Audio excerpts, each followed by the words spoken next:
The Thing on the Doorstep by H. P. Lovecraft. It is true that I have sent 6 bullets through the head of my best friend, and yet I hope to show by this statement that I am not his murderer. At first, I shall be called a madman madder than the man I shot in his cell at the Arkham Sanitarium. Later, some of my readers will weigh each statement, correlate it with the known facts, and ask themselves how I could have believed otherwise than I did after facing the evidence of that horror, that thing on the doorstep. Until then, I also saw nothing but madness in the wild tales I have acted on. Even now I ask myself whether I was misled, or whether I am not mad after all. I do not know, but others have strange things to tell of Edward and Asenath Derby, and even the stolid police are at their wits' ends to account for that last terrible visit. They have tried weakly to concoct a theory of a ghastly jest or warning by discharged servants, yet they know in their hearts that the truth is something infinitely more terrible and incredible. So I say that I have not murdered Edward Derby. Rather have I avenged him, and in so doing purged the earth of a horror whose survival might have loosed untold terrors on all mankind. There are black zones of shadow close to our daily paths, and now and then some evil soul breaks a passage through. When that happens, the man who knows must strike before reckoning the consequences. I have known Edward Pickman Derby all his life. 8 years my junior, he was so precocious that we had much in common from the time he was 8 and I was 16. He was the most phenomenal child scholar I have ever known, and at 7 was writing verse of a somber, fantastic, almost morbid cast which astonished the tutors surrounding him. Perhaps his private education and coddled seclusion had something to do with his premature flowering. An only child, he had organic weaknesses which startled his doting parents and caused them to keep him closely chained to their side. He was never allowed out without his nurse, and seldom had a chance to play unconstrainedly with other children. All this doubtless fostered a strange secret of life in the boy, with imagination as his one avenue of freedom. At any rate, his juvenile learning was prodigious and bizarre, and his facile writing such as to captivate me despite my greater age. About that time I had leanings toward art of a somewhat grotesque cast, and I found in this younger child a rare kindred spirit.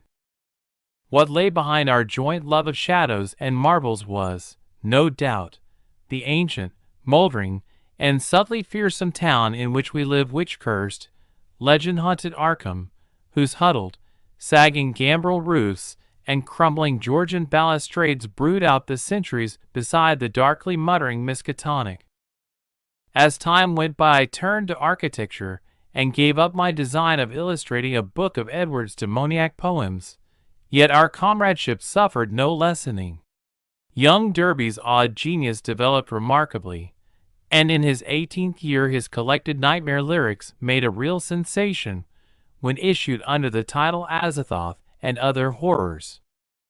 He was a close correspondent of the notorious Baudelairean poet Justin Jeffrey, who wrote The People of the Monolith and died screaming in a madhouse in 1926 after a visit to a sinister, ill-regarded village in Hungary. In self-reliance and practical affairs, however, Derby was greatly retarded because of his coddled existence. His health had improved, but his habits of childish dependence were fostered by over-careful parents, so that he never traveled alone, made independent decisions, or assumed responsibilities. It was early seen that he would not be equal to a struggle in the business or professional arena, but the family fortune was so ample that this formed no tragedy. As he grew to years of manhood, he retained a deceptive aspect of boyishness. Blond and blue-eyed, he had the fresh complexion of a child, and his attempt to raise a mustache were discernible only with difficulty. His voice was soft and light, and his unexercised life gave him a juvenile chubbiness rather than the paunchiness of premature middle age. He was of good height, and his handsome face would have made him a notable gallant had not his shyness held him to seclusion and bookishness. Derby's parents took him abroad every summer, and he was quick to seize on the surface aspects of European thought and expression.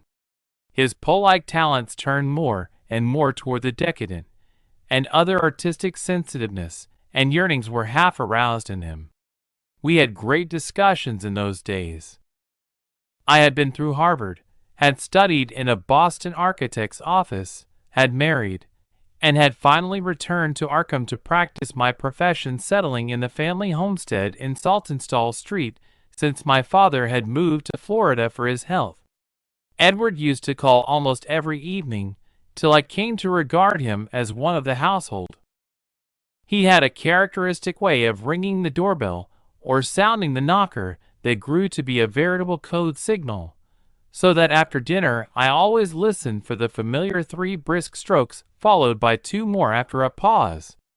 Less frequently I would visit at his house, and note with envy the obscure volumes in his constantly growing library. Derby went through Miskatonic University in Arkham, since his parents would not let him board away from them. He entered at 16, and completed his course in 3 years, majoring in English and French literature, and receiving high marks in everything but mathematics and the sciences. What he did do was to become an almost fanatical devotee of subterranean magical lore, for which Miskatonic's library was and is famous. Always a dweller on the surface of fantasy and strangeness, he now delved deep into the actual runes and riddles left by a fabulous past for the guidance or puzzlement of posterity. He read things like the frightful Book of Ivan, the Unaussprechlichen Kulten of von Junt, and the forbidden Necronomicon of the mad Arab Abdul al-Hazard, though he did not tell his parents he had seen them. Edward was 20 when my son and only child was born, and seemed pleased when I named the newcomer Edward Derby Upton after him. By the time he was 25, Edward Derby was a prodigiously learned man, and a fairly well-known poet and fantasist, though his lack of contacts and responsibilities had slowed down his literary growth by making his products derivative and overbookish. I was perhaps his closest friend, finding him an inexhaustible mine of vital theoretical topics, while he relied on me for advice in whatever matters he did not wish to refer to his parents.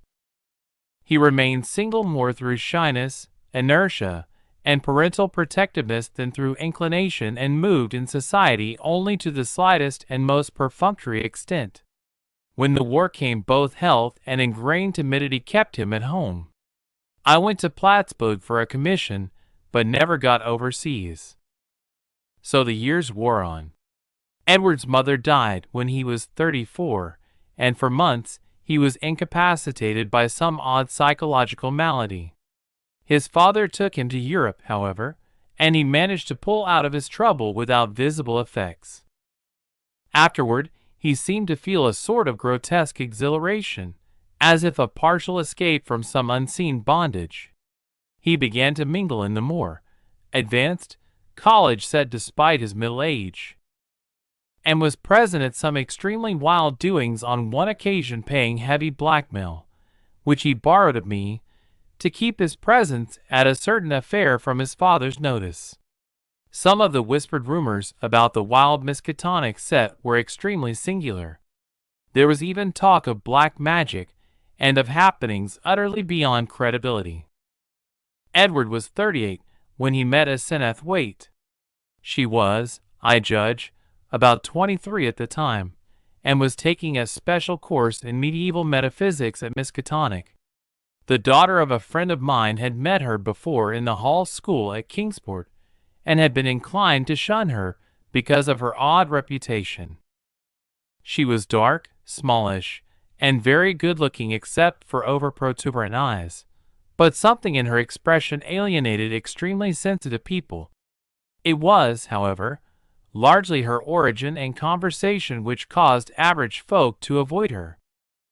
She was one of the Innsmouth Waites, and dark legends have clustered for generations about crumbling, half-deserted Innsmouth and its people.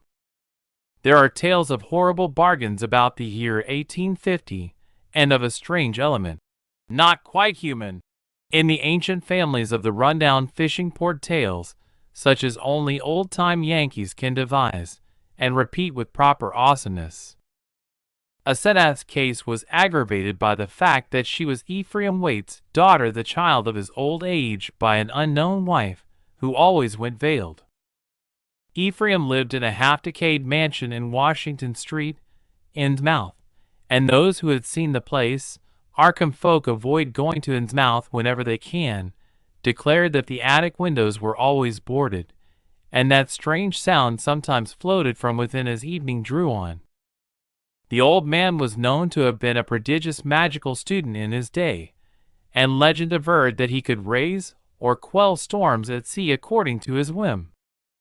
I had seen him once or twice in my youth as he came to Arkham to consult forbidden tomes at the college library, and had hated his wolfish, saturnine face with its tangle of iron-gray beard. He had died insane under rather queer circumstances just before his daughter, by his will made a nominal ward of the principal, entered the Hall school, but she had been his morbidly avid pupil, and looked fiendishly like him at times. The friend whose daughter had gone to school with Asenath Waite repeated many curious things when the news of Edward's acquaintance with her began to spread about. Asenath, it seemed, had posed as a kind of magician at school, and had really seemed able to accomplish some highly baffling marvels. She professed to be able to raise thunderstorms, though her seeming success was generally laid to some uncanny knack at prediction. All animals markedly disliked her, and she could make any dog howl by certain motions of her right hand. There were times when she displayed snatches of knowledge and language very singular and very shocking for a young girl, when she would frighten her schoolmates with leers and winks of an inexplicable kind, and would seem to extract an obscene zestful irony from her present situation. Most unusual, though, were the well-attested cases of her influence over other persons. She was, beyond question, a genuine hypnotist. By gazing peculiarly at a fellow student, she would often give the latter a distinct feeling of exchanged personality, as if the subject were placed momentarily in the magician's body, and able to stare half across the room at her real body, whose eyes blazed and protruded with an alien expression. Asenath often made wild claims about the nature of consciousness, and about its independence of the physical frame, or at least from the life processes of the physical frame. Her crowning rage, however, was that she was not a man, since she believed a male brain had certain unique and far-reaching cosmic powers. Given a man's brain, she declared, she could not only equal but surpass her father in mastery of unknown forces. Edward met Asenath at a gathering of intelligentsia, held in one of the students' rooms, and could talk of nothing else when he came to see me the next day. He had found her full of the interests and erudition which engrossed him most, and was in addition wildly taken with her appearance. I had never seen the young woman, and recalled casual references only faintly, but I knew who she was. It seemed rather regrettable that Derby should become so upheaved about her, but I said nothing to discourage him, since infatuation thrives on opposition. He was not, he said, mentioning her to his father. In the next few weeks I heard of very little but Asenath from young Derby. Others now remarked Edward's autumnal gallantry, though they agreed that he did not look even nearly his actual age, or seem at all inappropriate as an escort for his bizarre divinity.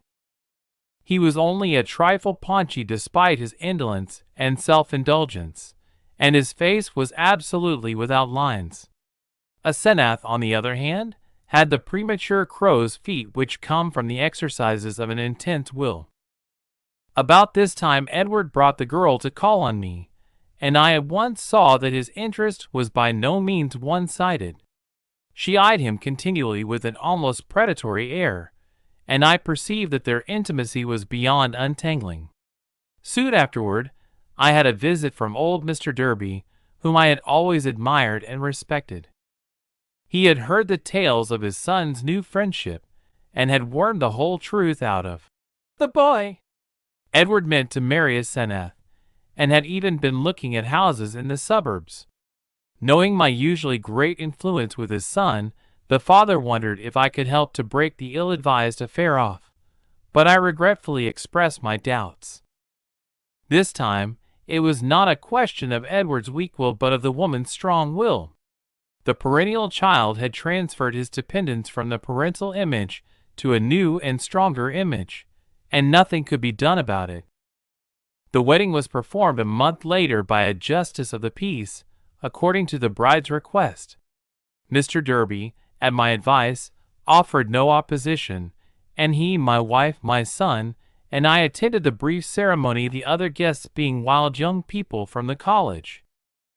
Asenath had bought the old Crown and Shield place in the country at the end of High Street, and they proposed to settle there after a short trip to Innsmouth, whence 3 servants and some books and household goods were to be brought. It was probably not so much consideration for Edward and his father, as a personal wish to be near the college, its library, and its crowd of sophisticates, that made Asenath settle in Arkham instead of returning permanently home. When Edward called on me after the honeymoon, I thought he looked slightly changed. Asenath had made him get rid of the undeveloped mustache, but there was more than that. He looked sober and more thoughtful, his habitual pout of childish rebelliousness being exchanged for a look almost of genuine sadness. I was puzzled to decide whether I liked or disliked the change. Certainly he seemed for the moment more normally adult than ever before. Perhaps the marriage was a good thing. Might not the change of dependence form a start toward actual neutralization, leading ultimately to responsible independence? He came alone, for Asenath was very busy. She had brought a vast store of books and apparatus from Innsmouth. Derby shuddered as he spoke the name, and was finishing the restoration of the Crown and Shield house and grounds.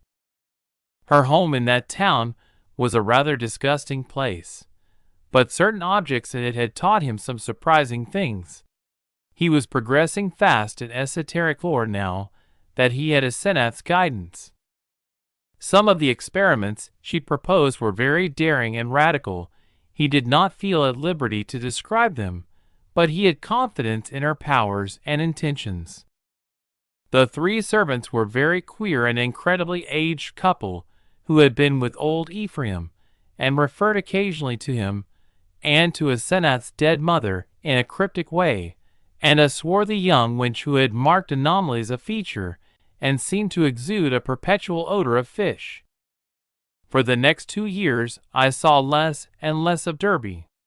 A fortnight would sometimes slip by without the familiar 3 and 2 strokes at the front door, and when he did call, or when, as happened with increasing infrequency, I called on him, he was very little disposed to converse on vital topics. He had become secretive about those occult studies which he used to describe and discuss so minutely, and preferred not to talk of his wife. She had aged tremendously since her marriage, till now oddly enough she seemed the elder of the 2. Her face held the most concentratedly determined expression I had ever seen, and her whole aspect seemed to gain a vague, unplaceable repulsiveness. My wife and son noticed it as much as I, and we all ceased gradually to call on her, for which, Edward admitted in one of his boyishly tactless moments, she was unmitigatedly grateful. Occasionally the Derbys would go on long trips ostensibly to Europe, though Edward sometimes hinted at obscure destinations. It was after the first year that people began talking about the change in Edward Derby. It was very casual talk, for the change was purely psychological, but it brought up some interesting points. Now and then, it seemed Edward was observed to wear an expression, and to do things wholly incompatible with his usual flabby nature. For example, although in the old days he could not drive a car, he was now seen occasionally to dash into or out of the old Crown and Shield driveway with a Senath's powerful Packard, handling it like a master, and meeting traffic entanglements with a skill and determination utterly alien to his accustomed nature. In such cases, he seemed always to be just back from some trip, or just starting on one. What sort of trip? No one could guess, although he mostly favored the Innsmouth road. Oddly, the metamorphosis did not seem altogether pleasing. People said he looked too much like his wife, or like old Ephraim Waite himself, in these moments, or perhaps these moments seemed unnatural because they were so rare. Sometimes, hours after starting out in this way, he would return listlessly sprawled on the rear seat of the car, while an obviously hired chauffeur or mechanic drove. Also, his preponderant aspect on the streets during his decreasing round of social contacts, including, I may say, his calls on me, was the old-time indecisive one, its irresponsible childishness even more marked than in the past. While Asenath's face aged, Edward, aside from those exceptional occasions, actually relaxed into a kind of exaggerated immaturity, save when a trace of the new sadness or understanding would flash across it. It was really very puzzling. Meanwhile, the Derbys almost dropped out of the gay college circle, not through their own disgust, we heard, but because something about their present studies shocked even the most callous of the other decadents. It was in the third year of the marriage that Edward began to hint openly to me of a certain fear and dissatisfaction. He would let fall remarks about things going too far, and would talk darkly about the need of gaining his identity. At first, I ignored such references, but in time I began to question him guardedly, remembering what my friend's daughter had said about Asenath's hypnotic influence over the other girls at school, the cases where students had thought they were in her body looking across the room at themselves.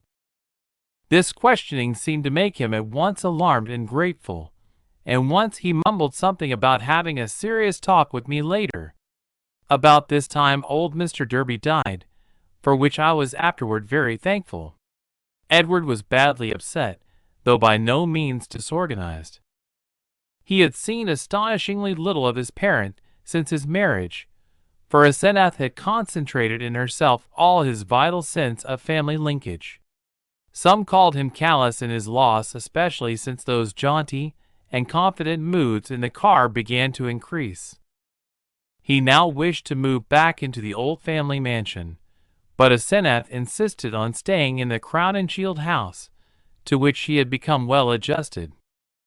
Not long afterward my wife heard a curious thing from a friend, one of the few who had not dropped the Derbys. She had been out to the end of High Street to call on the couple, and had seen a car shoot briskly out of the drive with Edward's oddly confident and almost sneering face above the wheel. It was incredibly enough in view of its usual domineering cast Asenath's.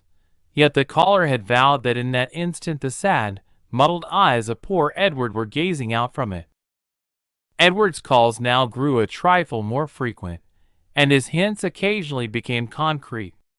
What he said was not to be believed, even in centuried and legend-haunted Arkham, but he threw out his dark lore with a sincerity and convincingness which made one fear for his sanity.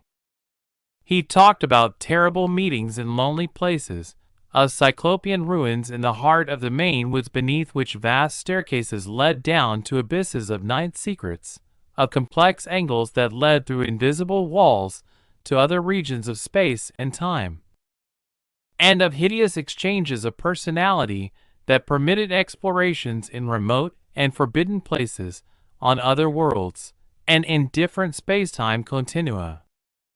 He would now and then back up certain crazy hints by exhibiting objects which utterly nonplussed me, elusively colored and bafflingly textured objects like nothing ever heard of on Earth, whose insane curves and surfaces answered no conceivable purpose and followed no conceivable geometry.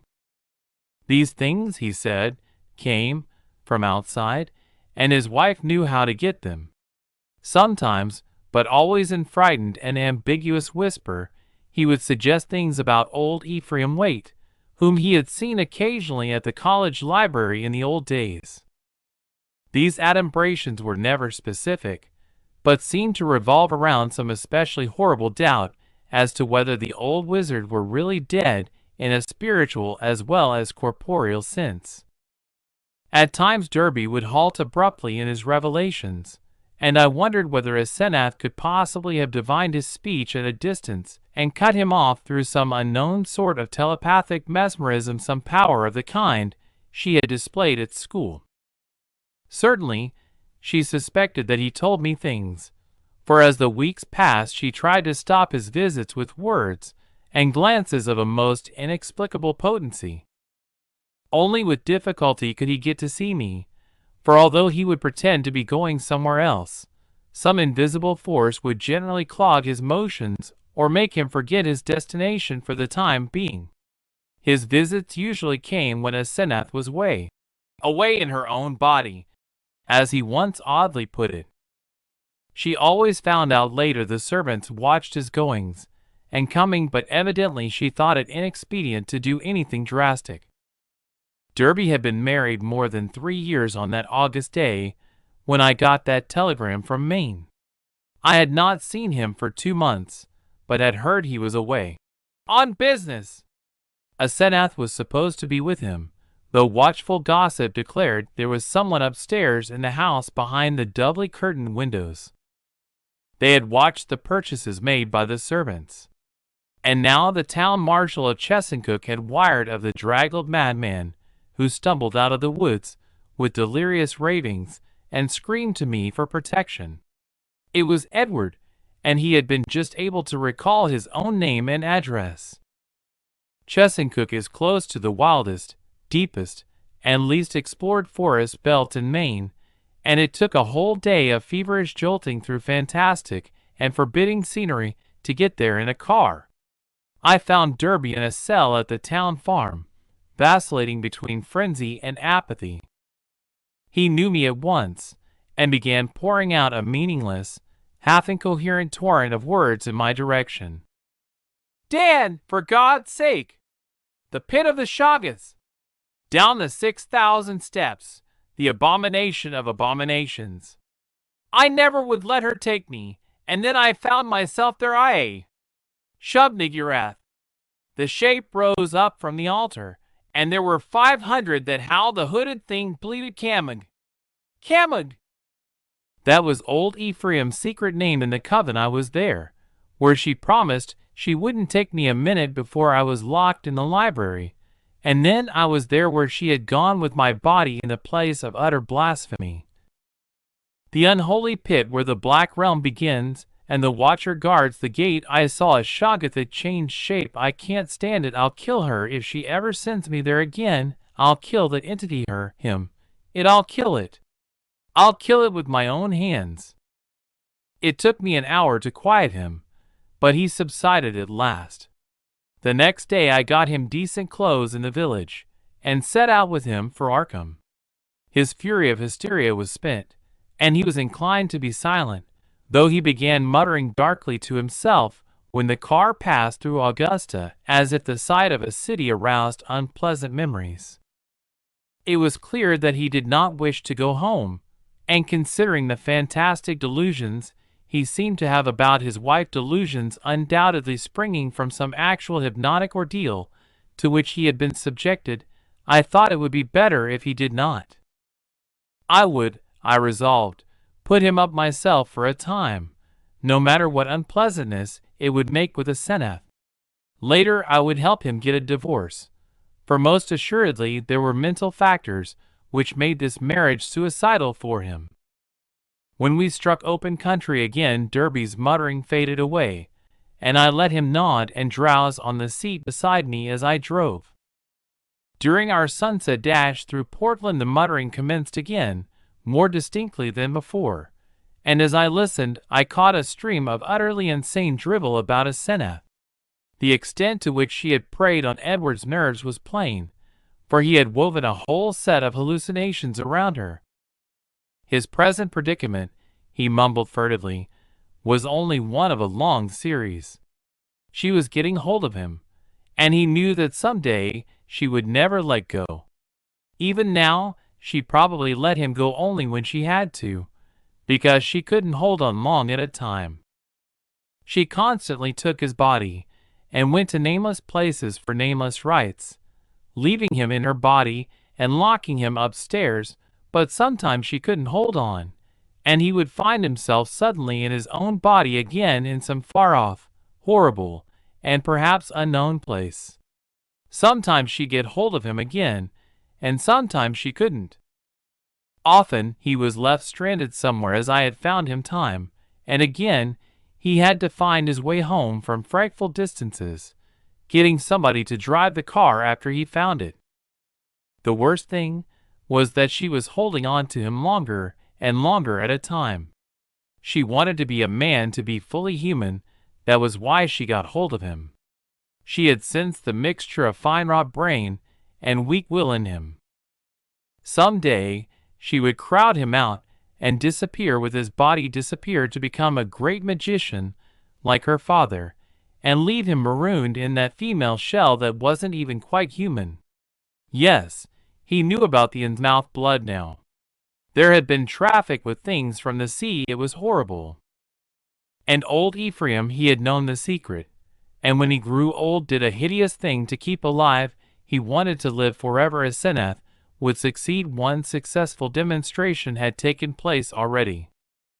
As Derby muttered on, I turned to look at him closely, verifying the impression of change which an earlier scrutiny had given me. Paradoxically, he seemed in better shape than usual, harder, more normally developed, and without the trace of sickly flabbiness caused by his indolent habits.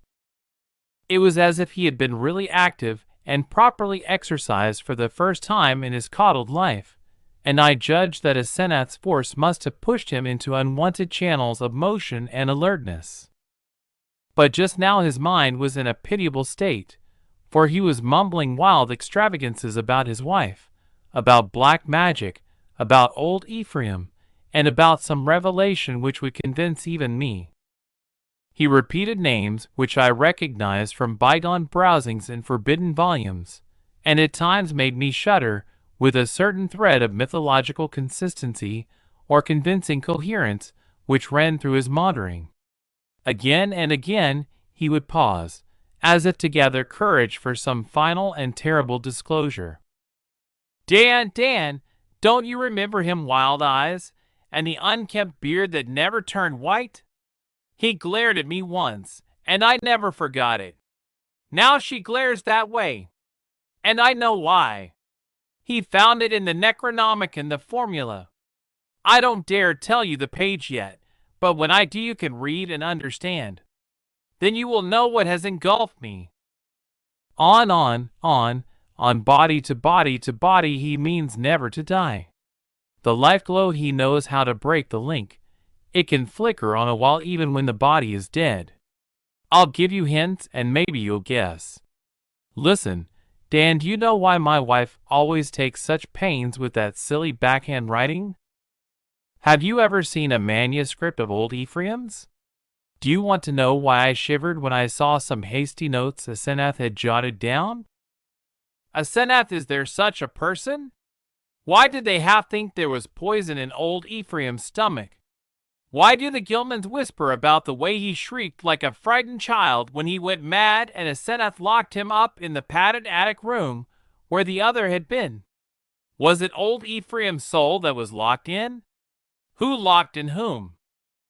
Why had he been looking for months for someone with a fine mind and a weak will? Why did he curse that his daughter wasn't a son? Tell me, Daniel Upton, what devilish exchange was perpetrated in the house of horror where that blasphemous monster had his trusting, weak-willed half-human child at his mercy? Didn't he make it permanent as she'll do in the end with me? Tell me why the thing that calls itself Asenath writes differently off guard, so that you can't tell its script from. Then the thing happened. Derby's voice was rising to a thin treble scream as he raved, when suddenly it was shut off with an almost mechanical click. I thought of those other occasions at my home when his confidences had abruptly ceased, when I had half fancied that some obscure telepathic wave of his Senath's mental force was intervening to keep him silent. This, though, was something altogether different and, I felt, infinitely more horrible. The face beside me was twisted almost unrecognizably for a moment, while through the whole body there passed a shivering motion as if all the bones, organs, muscles, nerves, and glands were adjusting themselves to a radically different posture, set of stresses, and general personality. Just where the supreme horror lay, I could not for my life tell. Yet there swept over me such a swamping wave of sickness and repulsion, such a freezing, petrifying sense of utter alienage and abnormality, that my grasp of the wheel grew feeble and uncertain. The figure beside me seemed less like a lifelong friend than like some monstrous intrusion from outer space, some damnable, utterly accursed focus of unknown and malign cosmic forces. I had faltered only a moment, but before another moment was over my companion had seized the wheel and forced me to change places with him. The dusk was now very thick, and the lights of Portland far behind, so I could not see much of his face. The blaze of his eyes, though, was phenomenal, and I knew that he must now be in that queerly energized state so unlike his usual self, which so many people had noticed. It seemed odd and incredible that listless Edward Derby, he who could never assert himself, and who had never learned to drive, should be ordering me about, and taking the wheel of my own car, yet that was precisely what had happened. He did not speak for some time, and in my inexplicable horror I was glad he did not. In the lights of Biddeford and Sacco I saw his firmly set mouth, and shivered at the blaze of his eyes.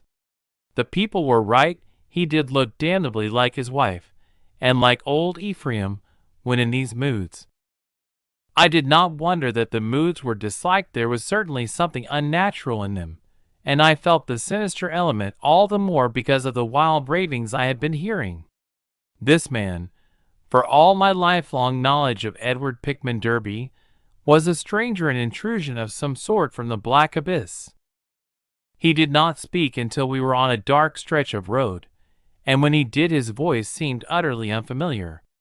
It was deeper, firmer, and more decisive than I had ever known it to be, while its accent and pronunciation were altogether changed, though vaguely, remotely, and rather disturbingly recalling something I could not quite place.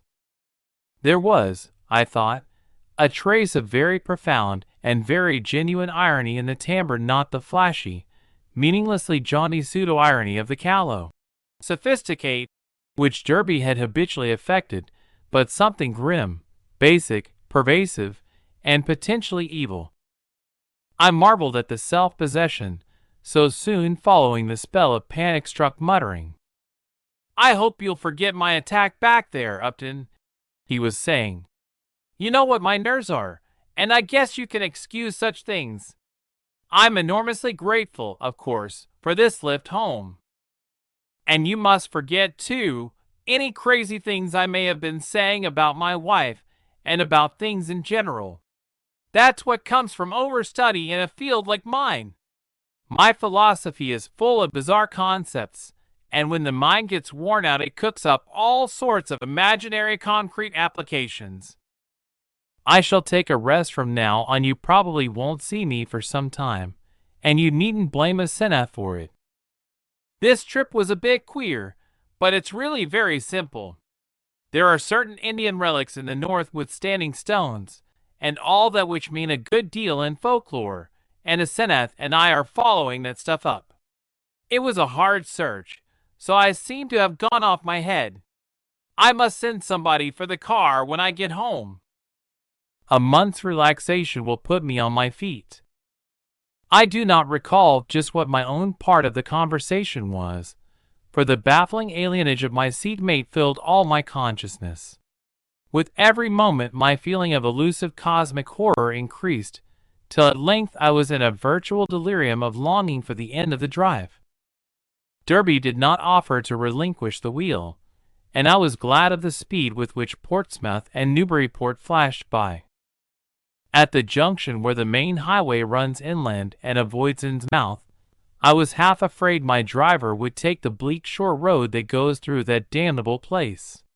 He did not, however, but darted rapidly past Raleigh and Ipswich toward our destination. We reached Arkham before midnight, and found the lights still on at the old Crown and Shield house.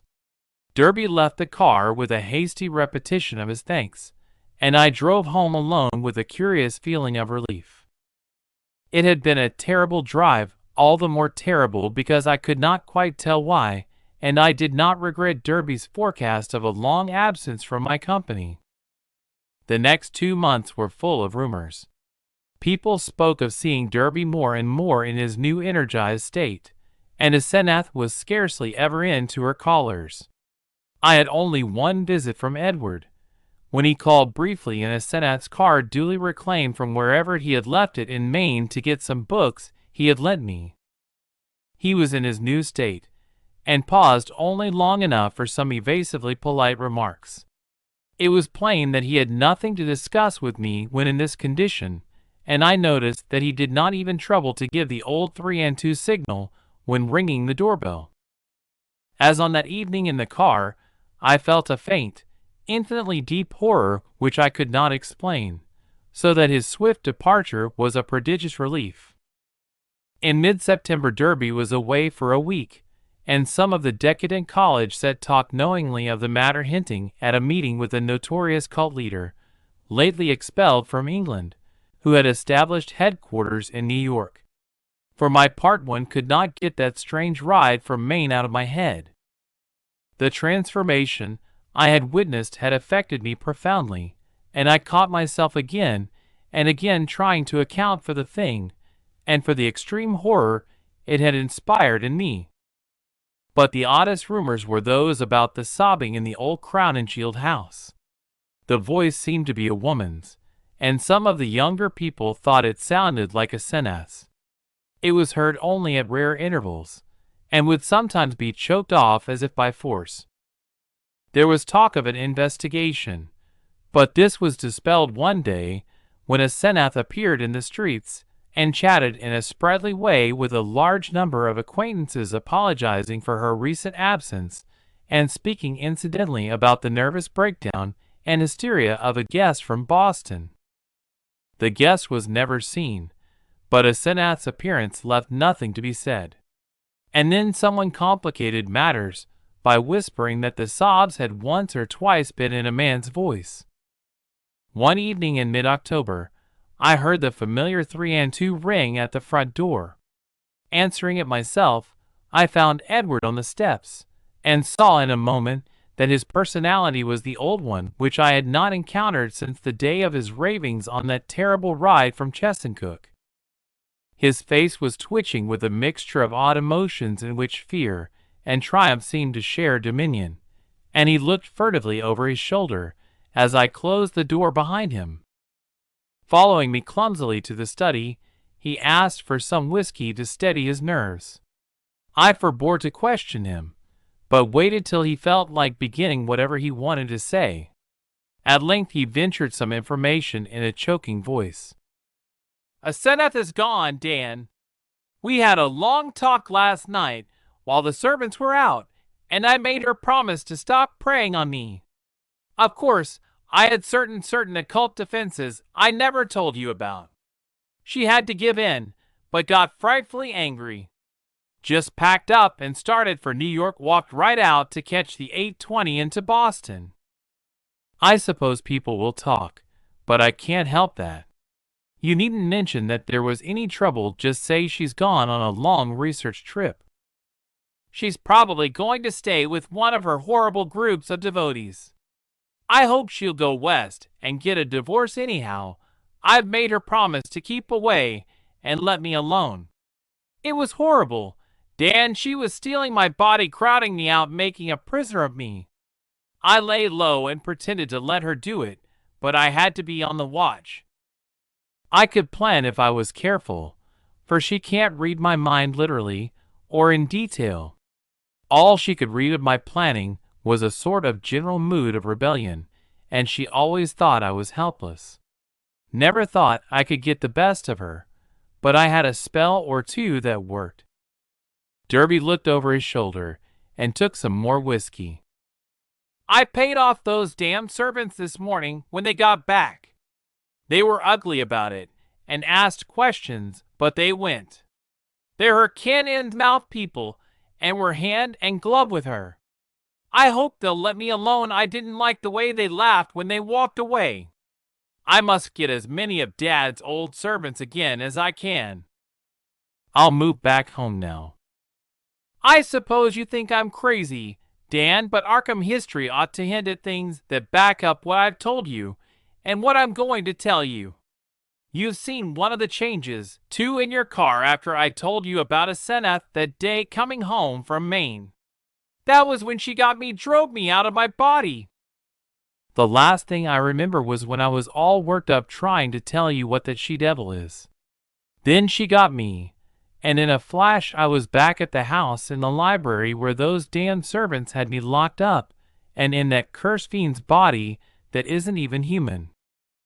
You know it was she. You must have ridden home with that praying wolf in my body. You ought to have known the difference. I shuddered as Derby paused. Surely, I had known the difference, yet could I accept an explanation as insane as this? But my distracted caller was growing even wilder. I had to save myself. I had to, Dan. She'd have got me for good at Hallowmas. They hold a Sabbath up there beyond Chesuncook, and the sacrifice would have clinched things. She'd have got me for good. She'd have been I, and I'd have been she forever. Too late. My body'd have been hers for good. She'd have been a man, and fully human, just as she wanted to be. I suppose she'd have put me out of the way, killed her own ex-body with me in it. Damn her, just as she did before, just as she did. Or it did before. Edward's face was now atrociously distorted, and he bent it uncomfortably close to mine as his voice fell to a whisper. You must know what I hinted in the car, that she isn't a Senath at all, but really old Ephraim himself. I suspected it 1.5 years ago, and I know it now. Her handwriting shows it. When she goes off guard, sometimes she jots down a note in writing that's just like her father's manuscripts, stroke for stroke, and sometimes she says things that nobody but an old man like Ephraim could say. He changed forms with her. When he felt death coming, she was the only one he could find with the right kind of brain, and weak enough. Well, he got her body permanently, just as she almost got mine, and then poisoned the old body he put her into. Haven't you seen old Ephraim's soul glaring out of that she-devil's eyes dozens of times, and out of mine, when she has control of my body? The whisperer was panting, and paused for breath. I said nothing, and when he resumed his voice was nearer normal. This, I reflected, was a case for the asylum, but I would not be the one to send him there. Perhaps time and freedom from a Senath would do its work. I could see that he would never wish to dabble in morbid occultism again. I'll tell you more later. I must have a long rest now. I'll tell you something of the forbidden horror. She led me into something of the age-old horrors that even now are festering in out-of-the-way corners with a few monstrous priests to keep them alive. Some people know things about the universe that nobody ought to know, and can do things that nobody ought to be able to do. I've been in it up to my neck, but that's the end. Today I'd burn that damn Necronomicon and all the rest if I were librarian at Miskatonic. But she can't get me now. I must get out of that accursed house as soon as I can and settle down at home. You'll help me, I know, if I need help. Those devilish servants, you know, and if people should get too inquisitive about a Senath. You see, I can't give them her address. Then there are certain groups of searchers, certain cults, you know, that might misunderstand our breaking up. Some of them have damnably curious ideas and methods. I know you'll stand by me if anything happens, even if I have to tell you a lot that will shock you. I had Edward stay and sleep in one of the guest chambers that night, and in the morning he seemed calmer. We discussed certain possible arrangements for his moving back into the Derby mansion, and I hoped he would lose no time in making the change. He did not call the next evening, but I saw him frequently during the ensuing weeks. We talked as little as possible about strange and unpleasant things, but discussed the renovation of the old Derby house, and the travels which Edward promised to take with my son and me the following summer. Of Asenath we said almost nothing, for I saw that the subject was a peculiarly disturbing one. Gossip, of course, was rife, but that was no novelty in connection with the strange menage at the old Crowninshield house. One thing I did not like was what Derby's banker let fall in an over-expansive mood at the Miskatonic Club about the checks Edward was sending regularly to a Moses, an Abigail Sargent, and a Eunice Babson in Innsmouth. That looked as if those evil-faced servants were extorting some kind of tribute from him, yet he had not mentioned the matter to me. I wished that the summer and my son's Harvard vacation would come, so that we could get Edward to Europe. He was not, I soon saw, mending as rapidly as I had hoped he would, for there was something a bit hysterical in his occasional exhilaration, while his moods of fright and depression were altogether too frequent. The old Derby house was ready by December, yet Edward constantly put off moving. Though he hated and seemed to fear the Crowninshield place, he was at the same time queerly enslaved by it. He could not seem to begin dismantling things, and invented every kind of excuse to postpone action. When I pointed this out to him, he appeared unaccountably frightened. His father's old butler, who was there with other reacquired servants, told me one day that Edward's occasional prowlings about the house, and especially down cellar, looked odd and unwholesome to him. I wondered if Asenath had been writing disturbing letters, but the butler said there was no mail which could have come from her. It was about Christmas that Derby broke down one evening while calling on me. I was steering the conversation toward next summer's travels, when he suddenly shrieked and leaped up from his chair with a look of shocking, uncontrollable fright, a cosmic panic, and loathing such as only the nether gulfs of nightmare could bring to any sane mind. My brain! My brain! God, damn, it's tugging from beyond, knocking, clawing, that she devil even now Ephraim Camug! Camug! The pin of the Shoggoth's eye! Shub-Niggurath! The goat with 1,000 young! The flame beyond body, beyond life in the earth, oh God! I pulled him back to his chair, and poured some wine down his throat, as his frenzy sank to a dull apathy. He did not resist, but kept his lips moving as if talking to himself. Presently I realized that he was trying to talk to me, and bit my ear to his mouth to catch the feeble words. Again she's trying. I might have known nothing can stop that force.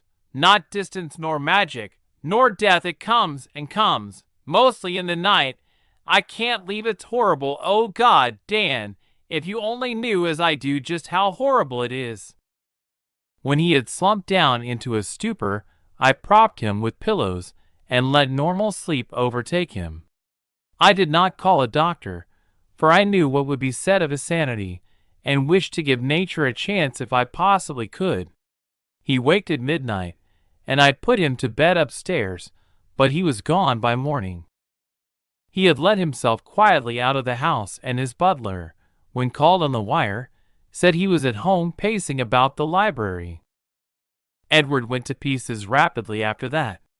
He did not call again, but I went daily to see him. He would always be sitting in his library, staring at nothing, and having an air of abnormal listening.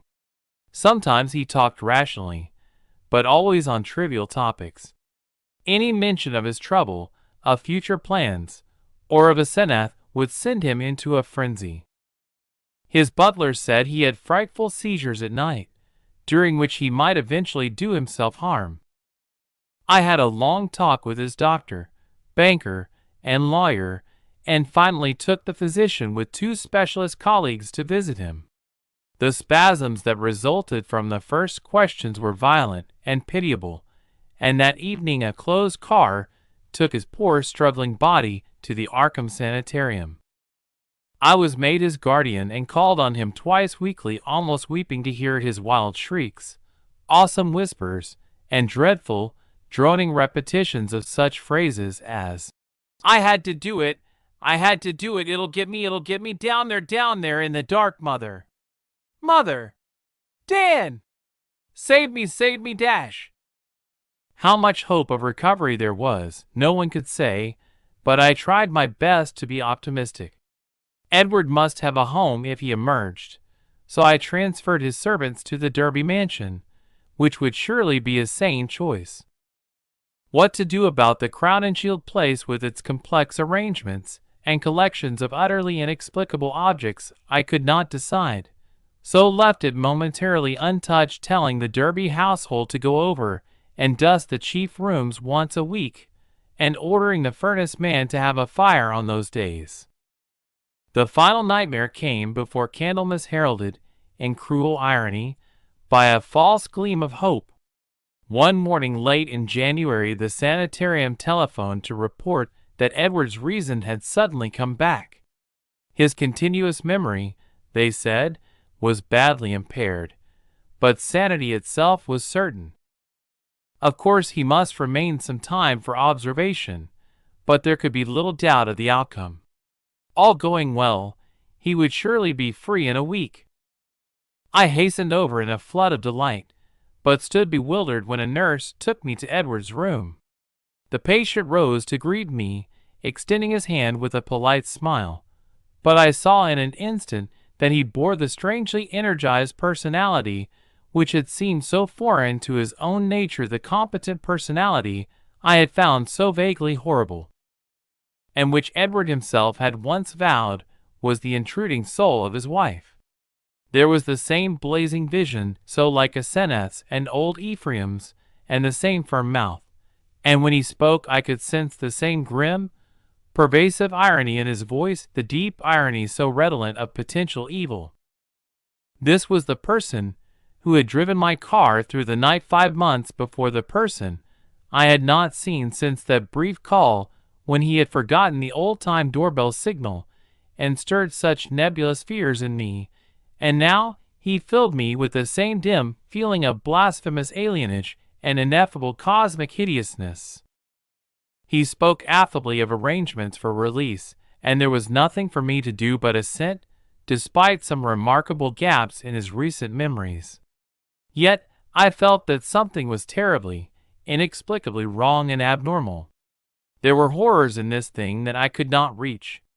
This was a sane person, but was it indeed the Edward Derby I had known? If not, who or what was it, and where was Edward? Ought it to be free or confined, or ought it to be extirpated from the face of the earth? There was a hint of the abysmally sardonic in everything the creature said. The Asenath-like eyes lent a special and baffling mockery to certain words about the early liberty earned by an especially close confinement. I must have behaved very awkwardly, and was glad to beat a retreat. All that day and the next I racked my brain over the problem. What had happened? What sort of mind looked out through those alien eyes in Edward's face? I could think of nothing but this dimly terrible enigma, and gave up all efforts to perform my usual work. The second morning the hospital called up to say that the recovered patient was unchanged, and by evening I was close to a nervous collapse state, I admit, though others will vow it colored my subsequent vision. I have nothing to say on this point except that no madness of mine could account for all the evidence. It was in the night after that second evening that stark, utter horror burst over me and weighted my spirit with a black, clutching panic from which it can never shake free. It began with a telephone call just before midnight. I was the only one up, and sleepily took down the receiver in the library. No one seemed to be on the wire, and I was about to hang up and go to bed when my ear caught a very faint suspicion of sound at the other end. Was someone trying under great difficulties to talk? As I listened, I thought I heard a sort of half-liquid bubbling noise. Glub, glub, glub, which had an odd suggestion of inarticulate, unintelligible word and syllable divisions. I called, "Who is it?" But the only answer was, glub, glub, glub, glub. I could only assume that the noise was mechanical, but fancying that it might be a case of a broken instrument able to receive but not to send, I added, "I can't hear you. Better hang up and try information." Immediately I heard the receiver go on the hook at the other end. This, I say, was just about midnight.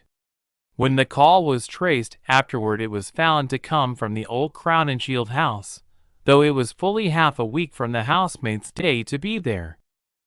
I shall only hint what was found at that house: the upheaval in a remote cellar storeroom, the tracks, the dirt, the hastily rifled wardrobe, the baffling marks on the telephone, the clumsily used stationery, and the detestable stench lingering over everything. The police, poor fools, have their smug little theories, and are still searching for those sinister discharged servants who have dropped out of sight amidst the present furor. They speak of a ghoulish revenge for things that were done, and say I was included because I was Edward's best friend and adviser. Idiots! Do they fancy those brutish clowns could have forged that handwriting? Do they fancy they could have brought what later came? Are they blind to the changes in that body that was Edward's? As for me, I now believe all that Edward Derby ever told me. There are horrors beyond life's edge that we do not suspect, and once in a while man's evil prying calls them just within our range. Ephraim Asenath, that devil, called them in, and they engulfed Edward as they are engulfing me. Can I be sure that I am safe? Those powers survive the life of the physical form. The next day in the afternoon, when I pulled out of my prostration and was able to walk and talk coherently, I went to the madhouse and shot him dead for Edward's and the world's sake. But can I be sure till he is cremated? They are keeping the body for some silly autopsies by different doctors, but I say he must be cremated. He must be cremated, he who was not Edward Derby when I shot him. I shall go mad if he is not, for I may be the next. But my will is not weak, and I shall not let it be undermined by the terrors I know are seething around it. One life, Ephraim, Asenath, and Edward Hunell. I will not be driven out of my body. I will not change souls with that bullet-ridden lich in the madhouse. But let me try to tell coherently of that final horror. I will not speak of what the police persistently ignored: the tales of that dwarfed, grotesque, malodorous thing met by at least 3 wayfarers in High Street just before 2 o'clock, and the nature of the single footprints in certain places.